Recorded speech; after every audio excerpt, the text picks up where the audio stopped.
Hi friends, welcome to Sham Institute. Welcome to Sham Institute Daily Current Affairs. So July 27, 2025లో ఉన్నటువంటి current affairs మనం discuss చేద్దామండి. మరి July 27, 2025 current affairs డిస్కషన్లోకి వెళ్ళడానికన్నా ముందు జూలై 27న వివిధ దినపత్రికలు and press information bureau and online sources and newspapers ద్వారా వచ్చినటువంటి కరెంట్ అఫైర్స్లో ఉన్నటువంటి హెడ్లైన్స్ మనం చూద్దామండి. ఓకేనా? ఇందులో ప్రధానమైన అంశం జూలై 27 ఒక ఇంపార్టెన్స్ ఉంది. జూలై 27, 2025 ప్రాముఖ్యత ఏంటంటే CRPF central reserve police force ఈరోజు ఒక వ్యవస్థాపక దినోత్సవం అన్నమాట. జూలై 27, 2025 ప్రాముఖ్యత సిఆర్పిఎఫ్ వ్యవస్థాపక దినోత్సవం. అండ్ నెక్స్ట్ వచ్చేసి మనకి భారత సైన్యంలో రుద్ర మరియు భైరవ్ అనే పేరుతో ఒక యూనిట్లను ఏర్పాటు చేస్తామని భారత ప్రధాన సైనికాధికారి జనరల్ ఉపేంద్ర ద్వివేది కార్గిల్ విజయ్ దివస్ సందర్భంగా ప్రకటించడం జరిగింది. అండ్ నెక్స్ట్ వచ్చేసి ఆపరేషన్ సింధుపై ఎన్సీఆర్టీ ఒక పాఠాలు ఒక లెసన్స్ని కరికులంలో జోడిస్తుంది. ఆ విషయం పైన ఒక ప్రత్యేకమైన కథనం ఉంది. అండ్ నెక్స్ట్ వచ్చేసి 17 మంది ఎంపీలకి సంసద రత్న అవార్డులని ప్రదానం చేయడం జరిగింది. మరి సంసద రత్న అవార్డులను ఎవరిస్తారు? ఈ 17 మంది సంసద రత్న అవార్డు గ్రహీతల్లో ముఖ్యులు ఎవరో మనం చూద్దామండి. అండ్ నెక్స్ట్ వచ్చేసి మార్నింగ్ కన్సల్ట్ అనే పత్రిక, అమెరికా దేశానికి చెందినటువంటి మార్నింగ్ కన్సల్ట్ అనే పత్రిక నివేదిక ప్రకారం ఒక గ్లోబల్ సర్వే చేసింది. ఈ గ్లోబల్ సర్వేలో మోడీకి ప్రథమ స్థానం రావడం జరిగింది. భారత ప్రధాని నరేంద్ర మోడీ గారికి ప్రథమ స్థానం వచ్చింది. ఇంకా మిగతా లీడర్స్ ఏ ప్లేస్లో ఉన్నారు ఆ విషయాలు మనం చూద్దామండి. ఇవన్నీ మనకి ఈ రోజు ఉన్నటువంటి కరెంట్ హెడ్లైన్స్. దీంతో పాటుగా ప్రాంతీయ, అంతర్జాతీయ, జాతీయ క్రీడలు, జాతీయ స్థాయిలో ఉన్నటువంటి అంశాలు, క్రీడలు, science and technology updates and వార్తల్లోని వ్యక్తులు, మరికొన్ని అంశాలు కూడా మనం చూద్దామండి. ఇందులో మొదటి అంశం వచ్చేసి మనకి భారత సైన్యంలో రుద్ర భైరవ్ యూనిట్లో నెలకొల్పుతున్నట్లు భారత ప్రధాన సైనికాధికారి జనరల్ ఉపేంద్ర ద్వివేది. ఎవరండి? జనరల్ ఉపేంద్ర ద్వివేది ఎవరు అని చెప్పేసి అంటారు. మన జనరల్ ఉపేంద్ర ద్వివేది వచ్చేసి ప్రస్తుతం మన భారత ప్రధాన సైనికాధికారి, chief of the army staff అండి. The present chief of army staff ఎవరు అని చెప్పేసి అంటే ఆర్మీ స్టాఫ్ ఆఫ్ ఇండియా ఎవరు అంటే జనరల్ ఉపేంద్ర ద్వివేది. జూలై 26న మనం కార్గిల్ విజయ్ దివస్ జరుపుకుంటాం. మరి కార్గిల్ విజయ్ దివస్ సందర్భంగా జమ్మూ కాశ్మీర్లోని మరి ద్రాస్ సెక్టార్లో ఉన్నటువంటి ద్రాస్ అనే ప్రాంతంలో ఉన్నటువంటి మరి ఒక కార్గిల్ వార్ మెమోరియల్ని సందర్శించిన క్రమంలో మరి సైనికులు ఉద్దేశించి మాట్లాడుతూ రుద్ర భైరవ ఏం చెప్పేసి అంటే ఇక్కడ రుద్ర అనేది ఏం తెలుసండి? ఈ రుద్ర అనేది ఏంటంటే ఏదైతే మనకి HAL వాళ్ళు అభివృద్ధి చేసినటువంటి హిందుస్థాన్ ఏరోనాటిక్స్ లిమిటెడ్ అభివృద్ధి చేసినటువంటి ధ్రువ్ అనే ఒక తేలికపాటి యుద్ధ హెలికాప్టర్లో ఉన్నటువంటి అమర్స్తే అంటే రుద్ర అనే హెలికాప్టర్లో అంటే ఇక్కడ ఏంటంటే గమనించండి, రుద్ర అనేది ఏంటంటే HAL వాళ్ళు అభివృద్ధి చేసినటువంటి ఈ ధ్రువ్ హెలికాప్టర్స్ ఉందండి. ఆ ధ్రువ్ హెలికాప్టర్స్ని లో ఉన్నటువంటి ఆయుధాలను సమకూర్చే కార్యక్రమాన్ని ఇక్కడ రుద్ర అని చెప్పేసి అంటాం అనమాట. అలాంటి ఒక రుద్ర అంటే రుద్ర అనే సంబంధించిన విషయంలో ఈ ధ్రువ అనే హెలికాప్టర్స్కి ఏం చేస్తారంటే ఆయుధాలు సమకూర్చి సైనికులకి, వైమానిక దళాలకి ఇస్తారనమాట. అది మనం ఏమంటామంటే రుద్ర అని చెప్పేసి ఒక యూనిట్ని ఏర్పాటు చేస్తారు అనమాట.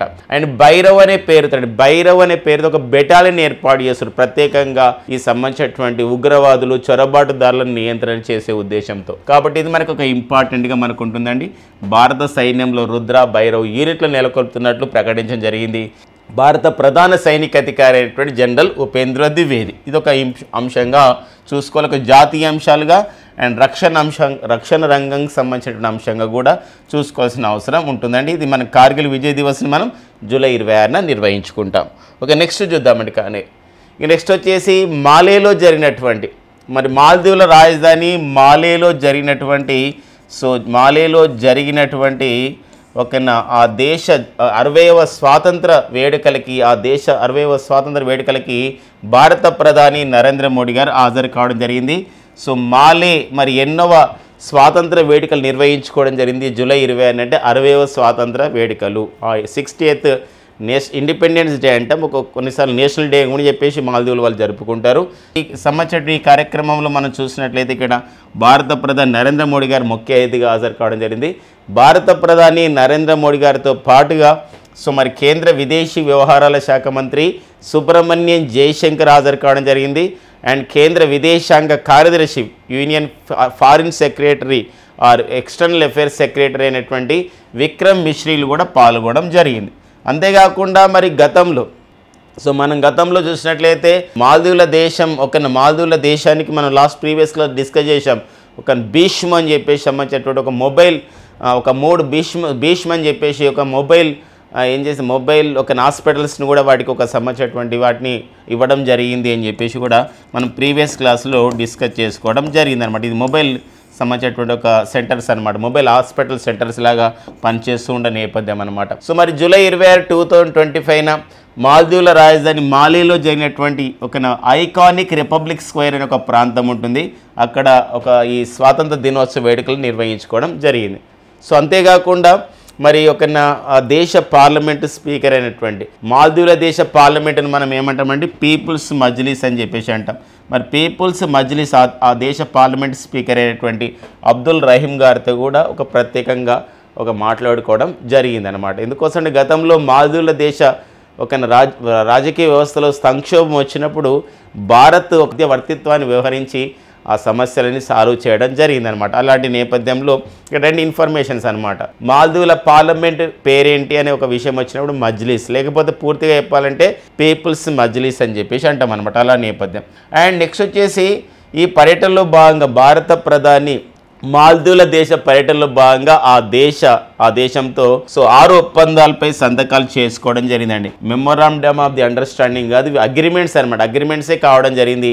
సో ఏ విషయంలో అంటే ఇక్కడ ఫిషరీస్ అండ్ ఆక్వా కల్చర్ విషయంలో అంటే మత్స్య పరిశ్రమ అభివృద్ధి విషయం పైన, అంతేకాకుండా మెటీరియలాజీ అంటే ఏంటంటే వాతావరణాన్ని ఇచ్చిపుచ్చుకునే వాతావరణ అధ్యయనం. ఎందుకోసం అంటే ఈరోజు మన భారత వాతావరణ శాఖ IMD ఎంతో సంక్లిష్టమైన వాతావరణాన్ని కూడా అధ్యయనం చేసి ఇస్తుంది అనమాట. ఎందుకోసం మనకు ఉన్నటువంటి ఉపగ్రహ వ్యవస్థ మన శాటిలైట్ సిస్టమ్ వల్ల అలా జరుగుతుంది.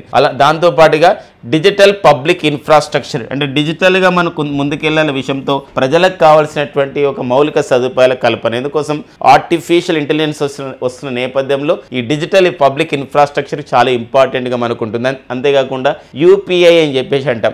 UPI అనగా ఏంటంటే యూనిఫైడ్ పేమెంట్ ఇంటర్ఫేస్ అని చెప్పేసి అంటాం. నగదు రహిత లావాదేవీలను ప్రోత్సహించే విషయంలో.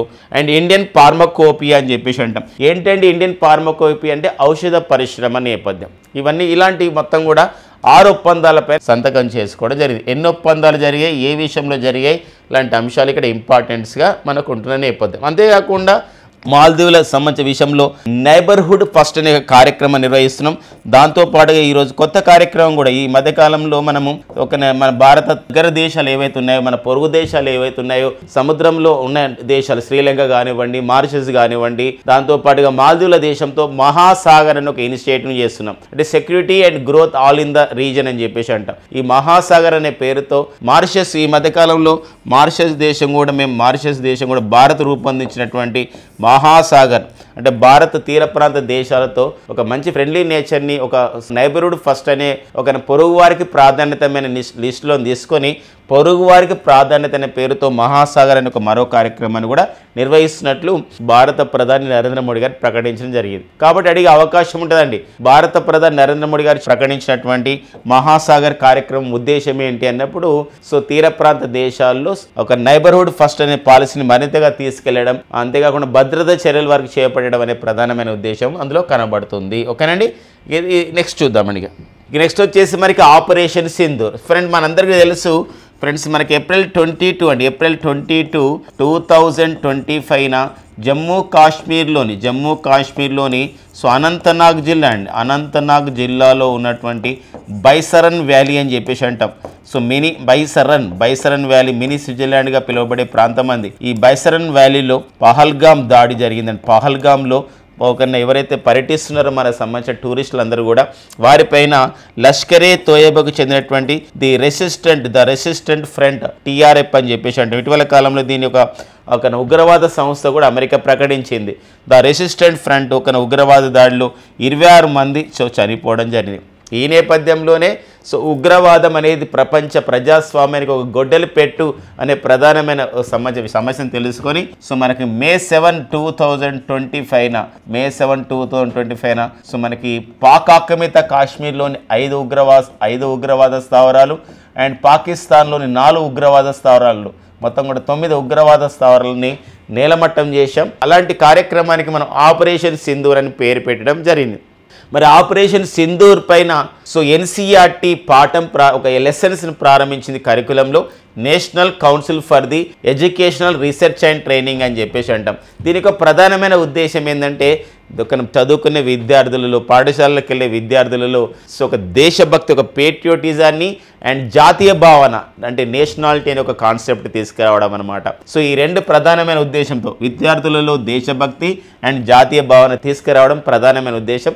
మరి ఇందులో దేనిలో జోడిస్తున్నారు, ఏ కరికులంలో ఏ సంబంధించిన క్లాసెస్ తరగతుల్లో ఎన్సీఆర్టీ పుస్తకాల్లో జోడిస్తున్నారంటే ఇక్కడ 2 భాగాలు అనమాట. ఇది 2 భాగాలుగా మొదటి భాగం వచ్చేసి 3వ తరగతి నుంచి 8వ తరగతి వరకు, సెకండ్ పార్ట్ వచ్చేసి 9th క్లాస్ నుండి 12th క్లాస్ వరకు, అంటే 3rd క్లాస్ నుంచి 12th క్లాస్ వరకు ఆపరేషన్ సింధూర్ లాంటి కార్యక్రమాలు, గతంలో భారత సైన్యం చేసినటువంటి, భారత వైమానిక దళం, భారత నావిక దళం చేసినటువంటి పోరాట ప్రతిమ, ఇవన్నీ కూడా దశల వారీగా 3rd క్లాస్ నుండి 12th క్లాస్ వరకు కూడా 2 భాగాల్లో పెడుతున్నారనమాట. తద్వారా మనకి ఏమైతుందంటే మన భారత సైన్యం యొక్క, మన భారత వైమానిక దళం యొక్క, మన భారత నావిక దళం యొక్క, మన Indian air force, navy and ఒక ఇండియన్ మిలిటరీ యొక్క సంబంధించినటువంటి ధైర్య సాహసాలు, వారి పోరాట ప్రతిమ, సో ఒక త్యాగనిరతి, ఇవన్నీ కూడా మనకు ఒక విద్యార్థుల్లో ఒక దేశభక్తి, జాతీయ భావాన్ని పెంపొందిస్తాయని చెప్పేసి ఎన్సీఆర్టీ భావిస్తుంది. సో ఇది ఈ మధ్య కాలంలో మనకి ఎన్సీఆర్టీ పుస్తకాల్లో ఏంటంటే కాంటెంపరీ ఇష్యూస్ని, కాంటెంపరీ అచీవ్మెంట్స్ని పెట్టడం అనేది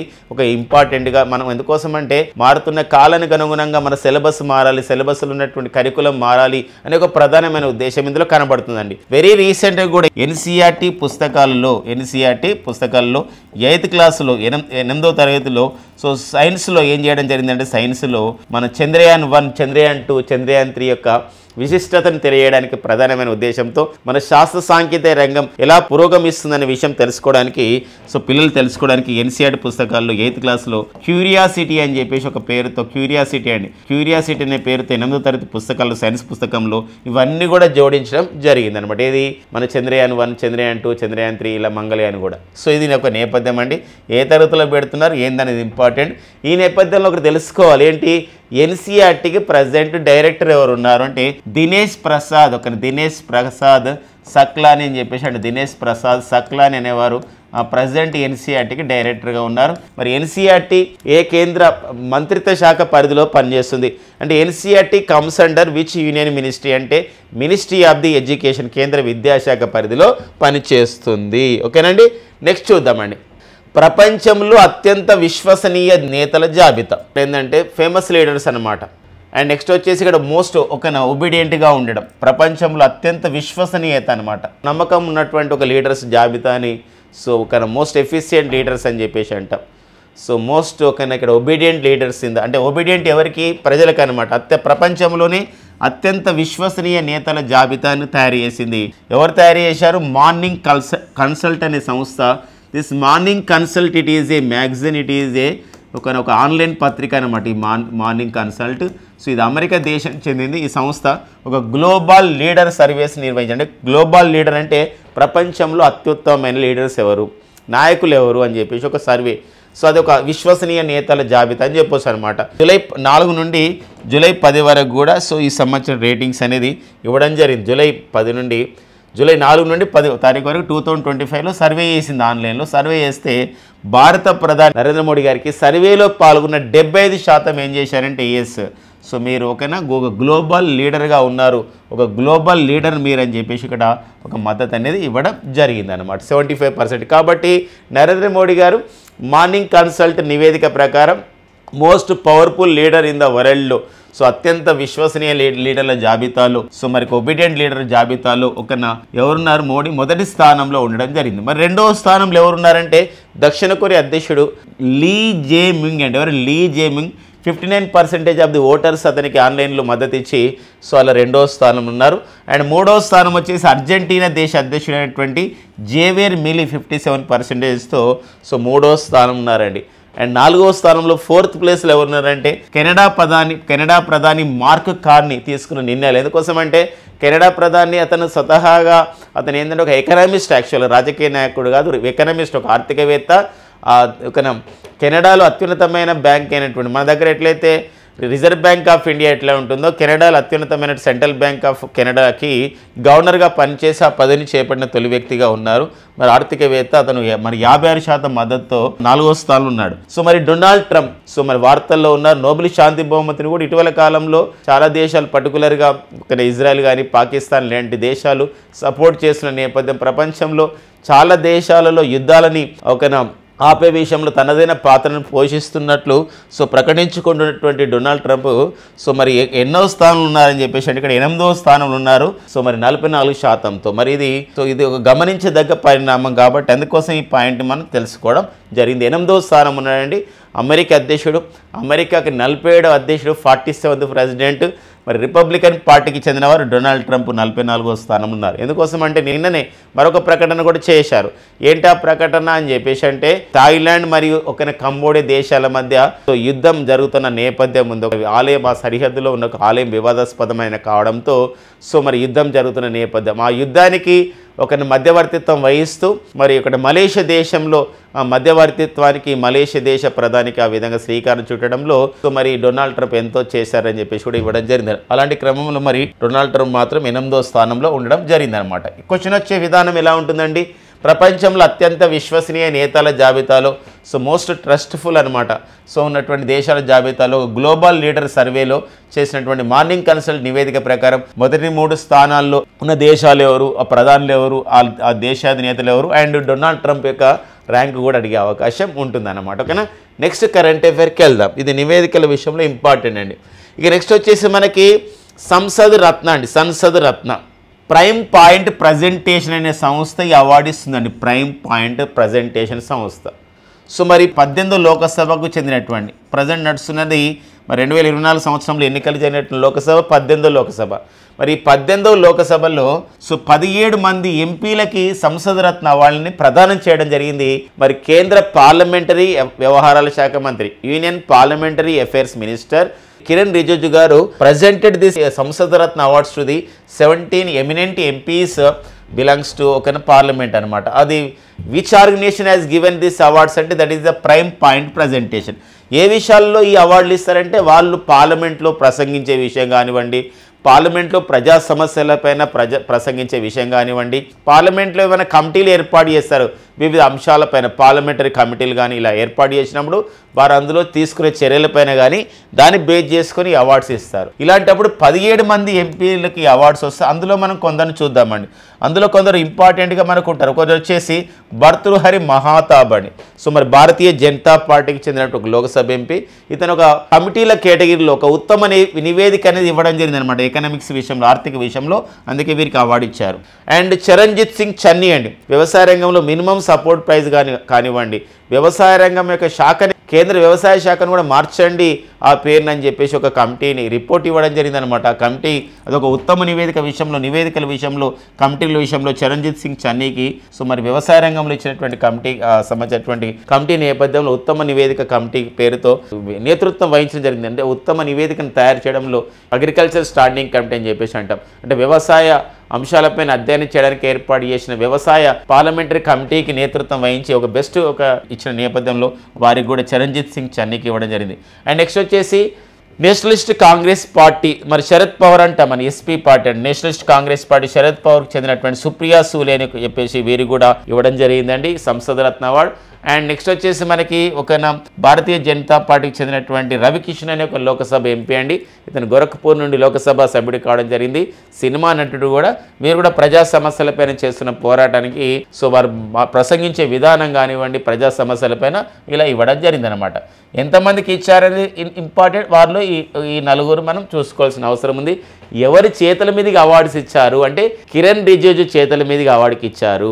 ప్రదానం చేసిన వారు కిరణ్ రిజిజు, ఓకేనండి. But which organisation has given this award? This awards Sansad Ratna. Sansad అంటే ఏంటంటే పార్లమెంట్. సో పార్లమెంట్లో రత్నాలు అనమాట. వీళ్ళు అద్భుతంగా ప్రసంగించే విషయంలో మనకు ఉంటుందన్నమాట. సో అదొకటి మనకు ప్రైమ్ పాయింట్ ప్రజెంటేషన్ అనే సంస్థ ఈ అవార్డు అనేది ఇస్తుందన్నమాట. ఓకేనండి. సో నెక్స్ట్ చూద్దామండి వార్తల్లో వ్యక్తులు అండి. సో మరి వార్తల్లో వ్యక్తులు మరి ప్రపంచంలో వివిధ సంబంధించినటువంటి వాళ్ళు అనమాట. ప్రపంచంలో వివిధ సంబంధించినటువంటి రోగాలపైన అతను అధ్యయనం చేయడం జరిగింది. రోగాలు వ్యాప్తి మహమ్మారులపైన అధ్యయనం చేయడం జరిగింది. వారే ఎవరంటే డాక్టర్ డేవిడ్ నబరో. ఎవరంటే డాక్టర్ డేవిడ్ నబరో ప్రపంచ ఆరోగ్య సంక్షోభాలపైన పోరాడినటువంటి ఒక గొప్ప వైద్యుడు. బ్రిటన్ దేశానికి చెందినవాడండి, బ్రిటన్ దేశానికి చెందినవాడు. సో వీరు అనారోగ్య కారణంగా మరణించడం జరిగింది. బర్డ్ ఫ్లూ కానివ్వండి, ఎబోలో కానివ్వండి, కోవిడ్ లాంటి మహమ్మారులపైన పోరాటం చేసిన వ్యక్తి ఇతను. అంతేకాకుండా కోవిడ్-19 వచ్చినప్పుడు ఈ లాక్డౌన్ టైంలో ఈ కోవిడ్-19 సంక్షోభాన్ని ఎలా మనం తగ్గించుకోవాలి అనే విషయం పైన ప్రపంచ ఆరోగ్య సంస్థ ఏర్పాటు చేసినటువంటి కోవిడ్-19 పై ఒక ప్రత్యేక దూతగా, ఒక స్పెషల్ ఎన్వాయ్ అని చెప్పేసి అంటే ఇంగ్లీష్లో ప్రత్యేక దూత అంటే ఒక స్పెషల్ ఎన్వాయ్గా అతను పనిచేయడం జరిగిందనమాట. హెల్త్ సెక్టార్కి ఇతను చేసినటువంటి కృషికి గాను సో బ్రిటన్ రాజు, ఇంగ్లాండ్ రాజు చార్లెస్ III వీరికి నైట్హుడ్ పురస్కారాన్ని ఇవ్వడం జరిగిందండి. నైట్హుడ్ పురస్కారం. ఈ నైట్హుడ్ పురస్కారం వచ్చినప్పుడు మనకి అతనికి ఏమి ఇస్తారండి, సర్ అనే ఒక హోదా ఇస్తారండి. సర్ అనే ఒక హోదా అనేది ఇవ్వడం జరిగిందనమాట. ఇలాంటి నేపథ్యం కూడా గమనించాలి. ఈ మధ్య కాలంలోనే ఇంగ్లాండ్ రాజు నైట్హుడ్ పురస్కారాన్ని అండర్సన్ అని చెప్పేసి ఒక క్రికెటర్కి, ఆ దేశ క్రికెటర్కి ప్రదానం చేయడం జరిగింది. ఈ మధ్య కాలంలోనే అండర్సన్ అండ్ సచిన్ టెండూల్కర్ పేరు పైన గతంలో ఉన్నటువంటి పటోడి అనే ఒక సంబంధ క్రికెట్ సిరీస్కి ఏమని పేరు పెట్టడం జరిగిందండి, పటోడి ట్రోఫీ పేరుని ఇప్పుడు ఒక సచిన్ టెండూల్కర్ అండర్సన్ ట్రోఫీ కూడా మార్చడం జరిగింది. అండర్సన్ కూడా ఇటీవల నైట్హుడ్ పురస్కారం పొందడం జరిగింది. ఇది ప్రపంచ ఆరోగ్య సంస్థ విషయంలో, ఆ సంబంధించిన అవార్డ్స్ విషయంలో ఆ వ్యక్తి వార్తల్లో ఉండడం జరిగింది అనమాట. ఇక ప్రపంచ ఆరోగ్య సంస్థ గురించి చెప్పాలంటే వరల్డ్ హెల్త్ ఆర్గనైజేషన్ 1945 ఏప్రిల్ 7 ఏర్పాటు చేయబడింది. ప్రపంచ ఆరోగ్య సంస్థ జెనీవాలో ఉంటుంది. అండ్ ప్రపంచ ఆరోగ్య సంస్థ సో ప్రస్తుత డైరెక్టర్ జనరల్ వచ్చేసి టెడ్రస్ అదనం గేబ్రియోసిస్. ఎవరండి? టెడ్రస్ అదనం గేబ్రియోసిస్ అనేవారు. టెడ్రస్ అదనం అండి, టెడ్రస్ అదనం గేబ్రియోసిస్ అనేవారు ప్రజెంట్ WHOకి డైరెక్టర్ జనరల్గా పనిచేస్తున్నటువంటి నేపథ్యం అనమాట. ఓకేనండి, నెక్స్ట్ చూద్దాం. సో జూలై 27 అండి. మరి జూలై 27, 2025 ఒక ప్రాముఖ్యత ఉందని చెప్పుకున్నాం. అదే CRPF వ్యవస్థాపక దినోత్సవం. CRPF అంటే సెంట్రల్ రైల్వే పోలీస్ ఫోర్స్ అండి. సెంట్రల్ రైల్వే పోలీస్ ఫోర్స్ మనం ప్రతిరోజు కూడా ప్రస్తుతం వార్తల్లో ఉంది. కారణం ఏంటో మనకు తెలుసు మనందరికీ కూడా.